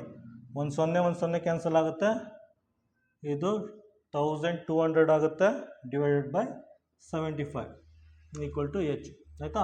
ಸಿಂಪ್ಲಿಫೈ ಮಾಡಿ. 75 1s 16s, H is equal to 16 centimetre ಬರುತ್ತೆ. H is equal to 16 centimetre ಬರುತ್ತೆ. ಆನ್ಸರ್ ಸಿ ಆಗುತ್ತೆ. ಕ್ವಶನ್ ನಂಬರ್ 12 ನೋಡಿ. ಕ್ವಶನ್ ನಂಬರ್ 12ಅಲ್ಲಿ ಏನು ಕೊಟ್ಟಿದ್ದಾರೆ ಅಂದರೆ, ಒಂದು ರೆಕ್ಟ್ಯಾಂಗ್ಯುಲರ್ ಶೇಪ್ ಜಾಗ ಇದೆಯಂತೆ ಆಯಿತಾ. ಒಂದು ಆಯತಾಕಾರದ ಒಂದು ಜಾಗ ಇದೆಯಂತೆ, ಅದ್ರದ್ದು ಡೈಮೆನ್ಷನ್ ಕೊಟ್ಟಿದ್ದಾರೆ. ಅದ್ರ ಲೆಂತು 3.25 ಮೀಟರ್, ಅದ್ರ ಬ್ರೆಡ್ತ್ 2.25 ಮೀಟರ್ ಆಯಿತಾ. ಉದ್ದ 3.25 ಮೀಟರ್, ಅಗಲ 2.25 ಮೀಟರ್ ಆಯಿತಾ. ಕೊಟ್ಬಿಟ್ಟು ಆಯಿತಾ ಪರ್ ಮೀಟರ್ 1 ಮೀಟ್ರಿಗೆ 2.5 ರೂಪಾಯಿ ಹಂಗೆ ಇದ್ರ ಸುತ್ತ ಬೇಲಿ ಹಾಕೋಕ್ಕೆ ಎಷ್ಟು ರೂಪಾಯಿ ಖರ್ಚಾಗುತ್ತೆ ಅಂತ ಕೊಟ್ಟಿದ್ದಾನೆ ಆಯಿತಾ. ಇದ್ರ ಸುತ್ತ ಬೇಲಿ ಹಾಕೋಕ್ಕೆ ಎಷ್ಟು ರೂಪಾಯಿ ಖರ್ಚಾಗುತ್ತೆ ಅಂತ ಕೇಳಿದ್ದಾನೆ ಆಯಿತಾ. 1 ಮೀಟರ್ಗೆ 2.5 ರೂಪಾಯಿ ಕೊಡ್ತಾರಂತೆ. ಇದ್ರ ಸುತ್ತ ಬೇಲಿ ಹಾಕೋಕ್ಕೆ ಎಷ್ಟು ರೂಪಾಯಿ ಖರ್ಚಾಗುತ್ತೆ ಅಂತ ಕೇಳಿದ್ದಾರೆ. ಏನು ಮಾಡಬೇಕು? ಪೆರಿಮೀಟ್ರ್ ಫೈಂಡ್ ಔಟ್ ಮಾಡಬೇಕು. ಪೆರಿಮೀಟರ್ ಈಕ್ವಲ್ ಟು ರೆಕ್ಟ್ಯಾಂಗಲ್ ಅಲ್ವಾ, ಈ ಫಾರ್ಮುಲಾ ಯೂಸ್ ಮಾಡಿ. 2 × L + B ಆಯಿತಾ. 3/4 ನಾನು ಡೆಸಿಮಲಲ್ಲಿ ಬರ್ಕೋತೀನಿ, 3.25 ಅಂತ ಡೆಸಿಮಲಲ್ಲಿ ಬರ್ಕೋತೀನಿ. ಅದೇ ರೀತಿ ಇದನ್ನು 2.75 ಅಂತ ಡೆಸಿಮಲಲ್ಲಿ ಬರ್ಕೋತೀನಿ ಆಯಿತಾ. 3/4 ಅಂದರೆ 2 × 3.25, 2.25 ಅಂದರೆ 2.75 ಅಂತ ಬರ್ಕೋತೀನಿ. ನೋಡಿ 3.25 ರೂಪಾಯಿ 2.25 ರೂಪಾಯಿ ಎಷ್ಟಾಗುತ್ತೆ? 3 3 2 5 ರೂಪಾಯಿ. 3 + 2 5 ರೂಪಾಯಿ ಆಗುತ್ತೆ. 75 + 25 ಪೈಸಾ 1 ರೂಪಾಯಿ ಆಗುತ್ತೆ ಆಯಿತಾ. ಇದು 6 ರೂಪಾಯಿ ಆಗುತ್ತೆ. ನೋಡಿ 3 ರೂಪಾಯಿ 3 ರೂಪಾಯಿ 5 ರೂಪಾಯಿ ಆಗುತ್ತೆ. 75 ಪೈಸಾ 25 ಪೈಸಾ 1 ರೂಪಾಯಿ ಆಗುತ್ತೆ. ಇದು 6 ರೂಪಾಯಿ ಆಗುತ್ತೆ. 6 2s 12 ಆಗುತ್ತೆ ಆಯಿತಾ. ಪೆರಿಮೀಟ್ರ್ ಏನು ಬರುತ್ತೆ? ಪೆರಿಮೀಟ್ರು 12 ಮೀಟರ್ ಬರುತ್ತೆ ಆಯಿತಾ. 1 ಮೀಟ್ರಿಗೆ 2.5 ರೂಪಾಯಿ ಕೊಡ್ತಾರಂತೆ. ಟೋಟಲಾಗಿ ಇದಕ್ಕೆ ಬೇಲಿ ಹಾಕೋಕ್ಕೆ ಎಷ್ಟು ಖರ್ಚಾಗುತ್ತೆ ಅಂತ ಕೇಳಿದ್ದಾರೆ ಆಯಿತಾ. ನೋಡಿ ಏನು ಮಾಡಿ, ಈಗ 12 ಮೀಟರ್ ಇಂಟು 2.5 ಅಂತ ಬರ್ಕೊಳ್ಳಿ. 2.5 ಅಂದರೆ ಎಷ್ಟು? 12 × 2.5ನ 5/2 ಅಂತ ಬರ್ಕೊಳ್ಳಿ. 2.5 ರೂಪಾಯಿನ 5/2 ಅಂತ ಬರ್ಕೊಳ್ಳಿ. 2 1s 2 6s 5 6s 30 ಆಯಿತಾ. ಅಂದರೆ ಇದ್ರ ಸುತ್ತ ಬೇಲಿ ಹಾಕೋಕ್ಕೆ 30 ರೂಪೀಸ್ ಖರ್ಚಾಗುತ್ತೆ. ಆನ್ಸರ್ ಏನು ಬರುತ್ತೆ? ಆನ್ಸರ್ ಬಿ ಆಗಿರುತ್ತೆ. ನಂಬರ್ 13 ನೋಡಿ. ಕ್ವಶನ್ ನಂಬರ್ 13ಅಲ್ಲಿ ಏನು ಕೇಳಿದ್ದಾರೆ ಅಂದರೆ, ಒಂದು ಹಾಲ್ ಇದೆಯಂತೆ. ಹಾಲ್ದು ಲೆಂತು 24 ಮೀಟರ್ ಇದೆಯಂತೆ ಆಯಿತಾ. ಅದರ ವಿಡ್ತು 20 ಮೀಟರ್ ಇದೆ. ಉದ್ದ 24 ಮೀಟರು, ಅಗಲ 20 ಮೀಟರ್. ಈ ಹಾಲ್ಗೆ 0.4 ಮೀಟರ್ ಉದ್ದ, 0.3 ಮೀಟರ್ ಅಗಲದ ಟೈಲ್ಸ್ ಹಾಕ್ಬೇಕಂತೆ ಆಯಿತಾ. ಈ ರೀತಿ ಟೈಲ್ಸ್ ಹಾಕ್ಬೇಕಂತೆ. 0.4 ಮೀಟರ್ ಉದ್ದ, 0.3 ಮೀಟರ್ ಅಗಲದ ಟೈಲ್ಸ್ ಹಾಕ್ಬೇಕಂತೆ. ಹಾಗಾದರೆ ಈ ಪೂರ್ತಿ ಹಾಲ್ಗೆ ಟೈಲ್ಸ್ ಹಾಕಬೇಕಾದ್ರೆ ಎಷ್ಟು ನಂಬರ್ ಆಫ್ ಟೈಲ್ಸ್ ಬೇಕಾಗುತ್ತೆ ಅಂತ ಕೇಳಿದ್ದಾರೆ. ನೋಡಿ ಈ ರೀತಿ ಯಾವುದೇ ಕ್ವಶನ್ ಕೊಟ್ಟರು ಡೈಮೆನ್ಷನ್ ಯಾವುದು ಜಾಸ್ತಿ ಇದೆ ಅದನ್ನು ಮೇಲ್ಗಡೆ ಬರ್ಕೊಳ್ಳಿ, ಡೈಮೆನ್ಷನ್ ಯಾವುದು ಕಡಿಮೆ ಇದೆ ಅದನ್ನು ಕೆಳಗಡೆ ಬರ್ಕೊಂಡು ಸಾಲ್ವ್ ಮಾಡಿ. ಮೇಲ್ಗಡೆ ಹಾಲ್ದು ಡೈಮೆನ್ಷನ್ ಬರ್ಕೊಳ್ಳಿ. 24 ಮೀಟರ್ ಇಂಟು 20 ಮೀಟರ್ ಆಯಿತಾ. ಕೆಳಗಡೆ ಟೈಲ್ದು ಡೈಮೆನ್ಷನ್ 0.4 ಮೀಟರ್ ಇಂಟು 0.3 ಮೀಟರ್ ಅಂತ ಬರ್ಕೊಳ್ಳಿ ಆಯಿತಾ. ಈಗೇನು ಮಾಡ್ತೀನಿ ಅಂದರೆ 24 × 20 ಡಿವೈಡೆಡ್ ಬೈ 4 × 3 ಅಂತ ಬರ್ಕೊಂಡಿದ್ದೀನಿ ಆಯಿತಾ. ಇಲ್ಲಿ ನೋಡಿ, ಒಂದು ಡಿಜಿಟ್ ಆದಮೇಲೆ ಚುಕ್ಕಿ ಇದೆ, ಒಂದು ಡಿಜಿಟ್ ಆದಮೇಲೆ ಚುಕ್ಕಿ ಇದೆ. ಟೋಟಲಾಗಿ 2 ಚುಕ್ಕಿ ಇದೆ. ಟೋಟಲಾಗಿ 2 ಚುಕ್ಕಿ ಇದೆ ಆಯಿತಾ. ಕೆಳಗಡೆ 2 ಚುಕ್ಕಿ ತೆಗೆದ್ರೆ ಮೇಲ್ಗಡೆ 2 0 ಹಾಕೋಬೋದು. ಅರ್ಥ ಆಯ್ತಾ? ಡಿನಾಮಿನೇಟ್ರಲ್ಲಿ 2 ಚುಕ್ಕಿನ ತೆಗೆದ್ರೆ ಮೇಲ್ಗಡೆ 2 0 ಹಾಕೋಬೋದು. ಇದರ ಅರ್ಥ ಮೇಲ್ಗಡೆ 100 ಮಲ್ಟಿಪ್ಲೈ ಮಾಡಿ. ಡಿನಾಮಿನೇಟ್ರಲ್ಲಿ 2 ಚುಕ್ಕಿನ ತೆಗೆದಿದ್ದೀನಿ, ಮೇಲ್ಗಡೆ 2 0 ಹಾಕ್ಕೊಂಡಿದ್ದೀನಿ. 2 0 ಅಂದರೆ 100ನ ಮಲ್ಟಿಪ್ಲೈ ಮಾಡಿದ್ದೀನಿ. ಈಗ ಸಿಂಪ್ಲಿಫೈ ಮಾಡಿ ಆಯಿತಾ. 4 1 4 6 4 1 4 6 ನೆಕ್ಸ್ಟ್ 3 1 3 2 ಸಿಂಪ್ಲಿಫೈ ಮಾಡಿ. 2 2s 4 ಆಗುತ್ತೆ. 4 ಪಕ್ಕ 3 ಆನ್ಸರ್ 4000 ಬರುತ್ತೆ. ಆಯಿತಾ, ಆನ್ಸರ್ 4000 ಬರುತ್ತೆ. ಆನ್ಸರ್ ಬಿ ಆಗುತ್ತೆ. ಕ್ವಶನ್ ನಂಬರ್ 14 ನೋಡಿ. ಕ್ವಶನ್ ನಂಬರ್ 14ನಲ್ಲಿ ಏನು ಕೇಳಿದ್ದಾರೆ ಅಂದರೆ, ಒಂದು ರೆಕ್ಟ್ಯಾಂಗಲ್ ಕೊಟ್ಟಿದ್ದಾರೆ, ರೆಕ್ಟ್ಯಾಂಗಲ್ ಕೊಟ್ಬಿಟ್ಟು ಅದ್ರ ಪೆರಿಮೀಟರ್ ಕೊಟ್ಟಿದ್ದಾರೆ. ಆಯಿತಾ, ಪೆರಿಮೀಟರು 40 ಸೆಂಟಿಮೀಟರ್. ಕನ್ನಡದಲ್ಲಿ ಒಂದು ಆಯತಾಕೃತಿ ಕೊಟ್ಟಿದ್ದಾರೆ, ಆಯತಾಕೃತಿ ಕೊಟ್ಬಿಟ್ಟು ಅದ್ರ ಪೆರಿಮೀಟರ್ ಅಂದರೆ ಸುತ್ತಳತೆ ಕೊಟ್ಟಿದ್ದಾರೆ. ಸುತ್ತಳತೆ ಎಷ್ಟಿದೆ? 40 ಸೆಂಟಿಮೀಟರ್ ಕೊಟ್ಟಿದ್ದಾರೆ. ಆಯಿತಾ, ಇದೊಂದು ವ್ಯಾಲ್ಯೂ ಕೊಟ್ಬಿಟ್ಟು ಅವ್ರು ಏನು ಕೇಳಿದ್ದಾರೆ ಅಂದರೆ, ಈ ರೆಕ್ಟ್ಯಾಂಗಲ್ದು ಮ್ಯಾಕ್ಸಿಮಮ್ ಏರಿಯಾ ಫೈಂಡ್ ಔಟ್ ಮಾಡಿ ಅಂತ ಕೇಳಿದ್ದಾರೆ. ಆಯಿತಾ, ಈ ರೆಕ್ಟ್ಯಾಂಗಲ್ದು ಮ್ಯಾಕ್ಸಿಮಮ್ ಏರಿಯಾ ಫೈಂಡ್ ಔಟ್ ಮಾಡಿ ಅಂತ ಕೇಳಿದ್ದಾರೆ. ಕನ್ನಡದಲ್ಲಿ ಈ ಆಯತಾಕೃತಿದು ಗರಿಷ್ಠ ವಿಸ್ತೀರ್ಣ ಫೈಂಡ್ ಔಟ್ ಮಾಡಿ ಅಂತ ಕೇಳಿದ್ದಾರೆ. ಆಯಿತಾ, ಇಲ್ಲಿ ನೋಡಿ 4 ಆನ್ಸರ್ ಇದೆ. ಯಾವುದನ್ನು ಚೂಸ್ ಮಾಡೋದು ನೋಡಿ. ಇದನ್ನು ಲೆಂತ್ ಅಂತ ತಗೊಳ್ಳಿ, ಇದನ್ನು ಬ್ರೆಡ್ತ್ ಅಂತ ತಗೊಳ್ಳಿ. ಆಯಿತಾ, ಏರಿಯಾದೇನು formula? Area equal to length into breadth. ಆಯಿತಾ, ಮಲ್ಟಿಪ್ಲೈ ಮಾಡಿ. 1 ಇಂಟು 19 ಅಂದರೆ 19, 4 ಇಂಟು 10 ಅಂದರೆ 40, 5 ಇಂಟು 10 ಅಂದರೆ 50, 10 ಇಂಟು 10 ಅಂದರೆ 100. ಯಾವುದರಲ್ಲಿ ಮ್ಯಾಕ್ಸಿಮಮ್ ಏರಿಯಾ ಬರ್ತಾ ಇದೆ? ಆನ್ಸರ್ ಡಿಯಲ್ಲಿ ಮ್ಯಾಕ್ಸಿಮಮ್ ಏರಿಯಾ ಬರ್ತಾ ಇದೆ. ಆಯಿತಾ, ಇದರ ಅರ್ಥ ಇದು ನೋಡಿ, ಡೈಮೆನ್ಷನ್ ಅಬ್ಸರ್ವ್ ಮಾಡಿ. ಡೈಮೆನ್ಷನ್ ಅಂದರೆ 10 ಇಂಟು 10, 10 ಇಂಟು 10 ಅಂದರೆ ಇದು ಸ್ಕ್ವೇರ್ ಬರ್ತಾ ಇದೆ, ಸ್ಕ್ವೇರ್ ಬರ್ತಾ ಇದೆ. ಆಯಿತಾ, ಡೈಮೆನ್ಷನ್ನು ಸ್ಕ್ವೇರ್ ಬರ್ತಾ ಇದೆ. ಇದರ ಅರ್ಥ ಯಾವಾಗ ರೆಕ್ಟ್ಯಾಂಗಲ್ ಏರಿಯಾ ಸ್ಕ್ವೇರ್ ಏರಿಯಾಗೆ ಈಕ್ವಲ್ ಆಗುತ್ತೋ ಆವಾಗ ರೆಕ್ಟ್ಯಾಂಗಲ್ದು ಮ್ಯಾಕ್ಸಿಮಮ್ ಏರಿಯಾ ಸಿಗುತ್ತೆ. ಆಯಿತಾ, ಆನ್ಸರ್ ಡಿ ಬರುತ್ತೆ. ನೋಡಿ, ಇದನ್ನು ಕನ್ನಡದಲ್ಲಿ ಹೇಳ್ತೀನಿ.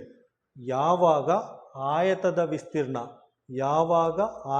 ವಿಸ್ತೀರ್ಣ ಚೌಕದ ವಿಸ್ತೀರ್ಣಕ್ಕೆ ಸಮವಾಗುತ್ತೋ ಆವಾಗ ಆಯತದ ವಿಸ್ತೀರ್ಣ ಗರಿಷ್ಠ ಬರುತ್ತೆ. ಆಯಿತಾ, ಯಾವಾಗ ಆಯತದ ವಿಸ್ತೀರ್ಣ ಚೌಕದ ವಿಸ್ತೀರ್ಣಕ್ಕೆ ಸಮವಾಗುತ್ತೋ ಆವಾಗ ಆಯತದ ವಿಸ್ತೀರ್ಣ ಗರಿಷ್ಠವಾಗಿರುತ್ತದೆ. Answer D. ಕ್ವಶನ್ ನಂಬರ್ 15 ನೋಡಿ. ಕ್ವಶನ್ ನಂಬರ್ 15ನಲ್ಲಿ ಏನು ಕೊಟ್ಟಿದ್ದಾರೆ ಅಂದರೆ, ಈ ರೀತಿ ಒಂದು ಡಯಾಗ್ರಾಮ್ ಇದೆ. ಈ ಡಯಾಗ್ರಾಮಲ್ಲಿ ಈ ದಾರಿಲಿ ಬರೋದು ಬದಲು ನೋಡಿ, ಪಾಯಿಂಟ್ ಎ ಇಂದ ಪಾಯಿಂಟ್ ಸಿಗೆ ಬರಬೇಕು. ಈ ದಾರಿಲಿ ಬರೋದು ಬದಲು ಈ ದಾರಿಲಿ ಬಂದರೆ ಎಷ್ಟು ಎಕ್ಸ್ಟ್ರಾ ಡಿಸ್ಟೆನ್ಸ್ ಬರಬೇಕಾಗುತ್ತೆ ಅಂತ ಕೇಳಿದ್ದಾರೆ. ಅರ್ಥ ಆಯ್ತಾ? ಎ ಇಂದ ಬಿಗೆ ಬಂದು ಬಿ ಇಂದ ಸಿಗೆ ಬರೋದು ಬದಲು ಈ ದಾರಿಲಿ ಈ ದಾರಿಲಿ ನಡ್ಕೊಂಡು ಬಂದರೆ ಎಷ್ಟು ಎಕ್ಸ್ಟ್ರಾ ಡಿಸ್ಟೆನ್ಸ್ ಕವರ್ ಮಾಡಬೇಕಾಗುತ್ತೆ ಅಂತ ಕೇಳಿದ್ದಾರೆ. ಆಯಿತಾ, ನೋಡಿ, ಎ ಇಂದ ಬಿಗೆ 5 ಸೆಂಟಿಮೀಟರ್, ಬಿ ಇಂದ ಸಿಗೆ 5 ಸೆಂಟಿಮೀಟರ್. ಆಯಿತಾ, 5 ಸೆಂಟಿಮೀಟರ್ ಪ್ಲಸ್ 5 ಸೆಂಟಿಮೀಟರು 10 ಸೆಂಟಿಮೀಟರ್ ಬರಬೇಕಾಗುತ್ತೆ. ಈ ದಾರಿಲಿ ಏನಾರು ಬಂದರೆ 5 ಸೆಂಟಿಮೀಟರ್ ಪ್ಲಸ್ 5 ಸೆಂಟಿಮೀಟರ್ 10 ಸೆಂಟಿಮೀಟರ್ ನಡ್ಕೊಬರ್ಬೇಕಾಗುತ್ತೆ. ಆಯಿತಾ, ಅದ್ರ ಬದಲು ಈ ದಾರಿಲಿ ಏನಾರು ಬಂದರೆ ಎಷ್ಟು ಡಿಸ್ಟೆನ್ಸ್ ಎಕ್ಸ್ಟ್ರಾ ಬರಬೇಕಾಗುತ್ತೆ ಅಂತ ಕೇಳಿದ್ದಾರೆ. ಆಯಿತಾ, ಕ್ಯಾಲ್ಕುಲೇಟ್ ಮಾಡಿ. ನೋಡಿ, 1 2 3 4 5 6 7 8 9 10. ನೀವು ಹಿಂಗೆ ಬಂದರೂ ಅಷ್ಟೇ 10 ಸೆಂಟಿಮೀಟರ್ ಬರಬೇಕಾಗುತ್ತೆ. ಆಯಿತಾ, ಈ ದಾರಿಲಿ ಬಂದರೂ 10 ಸೆಂಟಿಮೀಟರ್ ಬರಬೇಕಾಗುತ್ತೆ, ಈ ದಾರಿಲಿ ಬಂದರೂ 10 ಸೆಂಟಿಮೀಟರ್ ಬರಬೇಕಾಗುತ್ತೆ. ಇನ್ನೊಂದು ಸಲ ನೋಡಿ, 1 2 3 4 5 6 7 8 9 10. ಈ ದಾರಿಲಿ ಬಂದರೂ ನೀವು 10 ಸೆಂಟಿಮೀಟರ್ ಕವರ್ ಮಾಡಬೇಕಾಗುತ್ತೆ. ಆಯಿತಾ, ಸೊ ಆನ್ಸರ್ ಏನಾಗುತ್ತೆ? Answer 0 metre. 0 ಮೀಟರ್ ಅಂದರೆ ಒಂದು ಸ್ವಲ್ಪನೂ ಎಕ್ಸ್ಟ್ರಾ ನಡೆಯೋಷ್ಟಿಲ್ಲ. ಆಯಿತಾ, ಆನ್ಸರ್ ಇದೆಯಾ?